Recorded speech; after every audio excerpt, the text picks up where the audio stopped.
इस वीडियो के बाद आप कुकीज को एक्सप्लेन कर पाएंगे, कुकीज को स्टोर करने के लिए सेट कुकी को अप्लाई कर पाएंगे और कुकीज से एसोसिएटेड प्रॉब्लम को एक्सप्लेन कर पाएंगे। In the previous video we left on a cliffhanger कि ऐसी कोई इंफॉर्मेशन तो होती होगी जो HTTP रिक्वेस्ट के साथ जाती होगी जिससे वेब सर्वर यूजर को आइडेंटिफाई कर सके और इंफॉर्मेशन को फेच कर सके। इस वीडियो में हम इंफॉर्मेशन को पास करने का एक तरीका देखेंगे and that is through cookies. अगर स्वीट और क्रंची कुकीज के बारे में सोच के आपके मुंह में पानी आ गया है तो मैं आपको बता दूं कि आप वेब डेवलपमेंट ट्रेनिंग में हैं और यहां पर कुकी का मतलब पीस ऑफ स्वीट नहीं होता है। चलिए पहले देखते हैं कि कुकी क्या होता है। कुकी एक स्मॉल पीस ऑफ इंफॉर्मेशन होती है जिसे एक वेबसाइट यूजर के ब्राउजर पे स्टोर करती है through some code. For example, जब भी हम किसी वेबसाइट पे कोई प्रोडक्ट देखते हैं और हमें उस प्रोडक्ट की या सिमिलर प्रोडक्ट की एड्स सेम या दूसरी एप्लीकेशंस पर दिखने लगती हैं तो ये सब कुकीज की हेल्प से होता है। PHP में हमारे पास एक सेट कुकी फंक्शन होता है जिसकी हेल्प से हम यूजर के ब्राउजर पे कुकीज स्टोर कर सकते हैं। The syntax is simple, set cookie function. इसके बाद की वैल्यू पेयर आता है क्योंकि ये इंफॉर्मेशन को की वैल्यू के फॉर्म में स्टोर करता है। और इसके बाद दूसरा फंक्शन टाइम आता है जिसके बाद कुकी एक्सपायर हो जाती है। यहाँ टाइम फंक्शन में हमने टाइम को एक सर्टेन फॉर्मेट में ऐड किया है। ये एक यूनिक्स टाइम स्टैम्प है जो टाइम को ट्रैक करने का एक तरीका है और ये नंबर्स उन सेकेंड्स को कॉरेस्पॉन्ड करते हैं जिसके बाद कुकी एक्सपायर हो जाएगी। इसका मतलब है कि कुकी 60 मिनट्स या 3600 सेकेंड्स के बाद एक्सपायर हो जाएगी। अगर आप यूनिक्स टाइम स्टैम्प के बारे में जानने में और इंटरेस्टेड हैं तो आप वीडियो के नीचे गिवन लिंक पर क्लिक करके उसके बारे में पढ़ सकते हैं। तो जो भी इंफॉर्मेशन हम इस फंक्शन में पास करते हैं वो ब्राउजर को सेंड की जाती है और वहां पर कुकी के फॉर्म में स्टोर की जाती है। Next, cookies our website specific. इसका मतलब है कि अगर हम वेरियस वेबसाइट्स जैसे Internshala, Amazon, Netflix, YouTube and so on को अपने ब्राउजर पर ओपन करेंगे, हमारे ब्राउजर पे अपनी कुकीज को स्टोर कर देंगी जिससे कि वो स्पेसिफिक इंफॉर्मेशन को स्टोर कर पाए। चलिए इसे अच्छे से समझने के लिए एक एग्जाम्पल देखते हैं।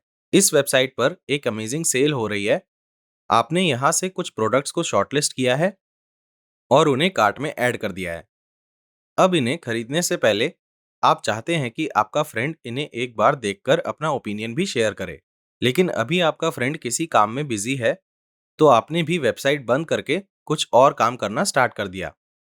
आप नोट करिए कि क्योंकि ये वेबसाइट आपने अपने ब्राउजर में ओपन करी है तो वेबसाइट ने आपके ब्राउजर में कुकीज को स्टोर कर दिया है।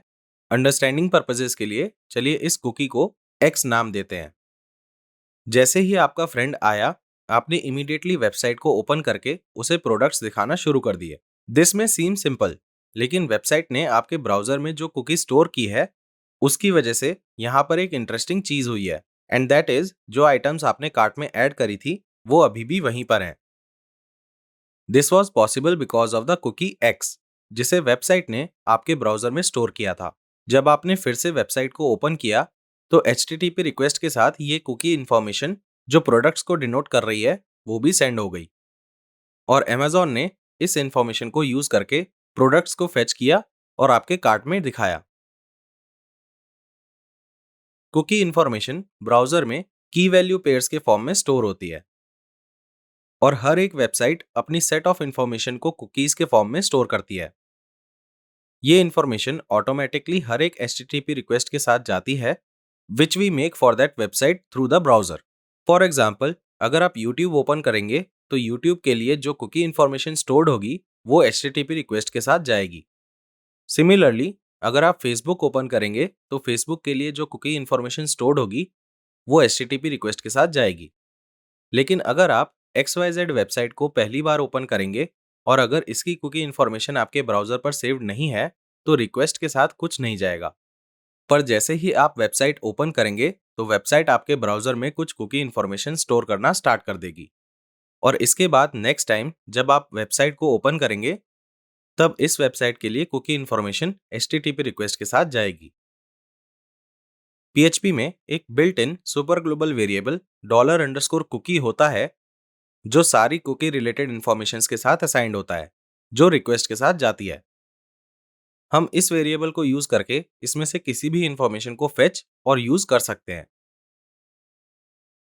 सो coming back to our problem, login_submit.php file में हम नेम डिस्प्ले कर पा रहे हैं क्योंकि जो ईमेल और पासवर्ड यूजर ने एंटर किया था वो डेटाबेस से इंफॉर्मेशन को फेच करने के लिए यूज किया गया था।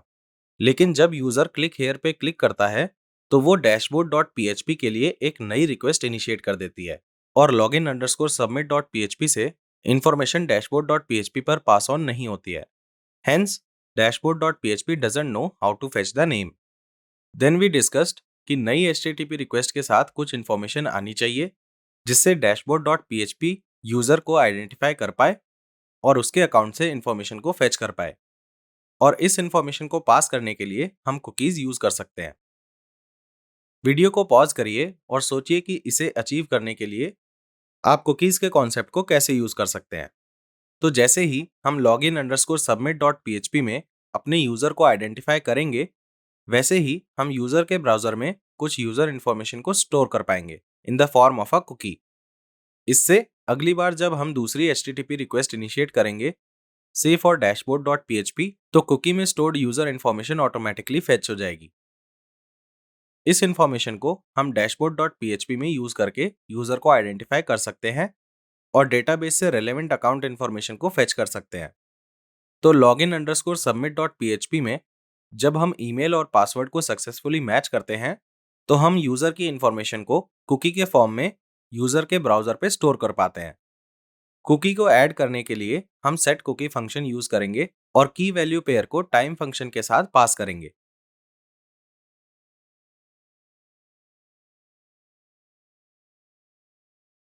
हम यूजर अंडरस्कोर आईडी यूज कर रहे हैं क्योंकि ये यूनिक है और हम रिकॉर्ड को आइडेंटिफाई करने के लिए इसे इजीली यूज कर सकते हैं।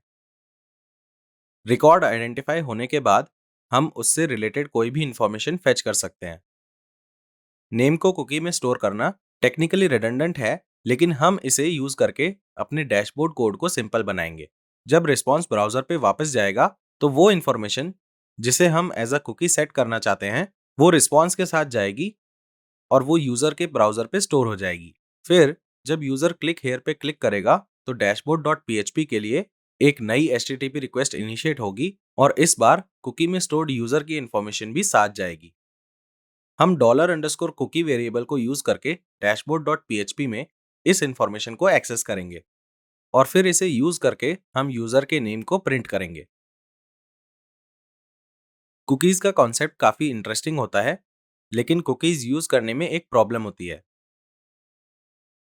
जैसा कि आपको पता है, कुकीज यूजर के ब्राउजर में स्टोर होती हैं और इसीलिए वो उन्हें एक्सेसिबल होती हैं, जिसका मतलब है कि वो इस कुकी इंफॉर्मेशन को एडिट कर सकते हैं।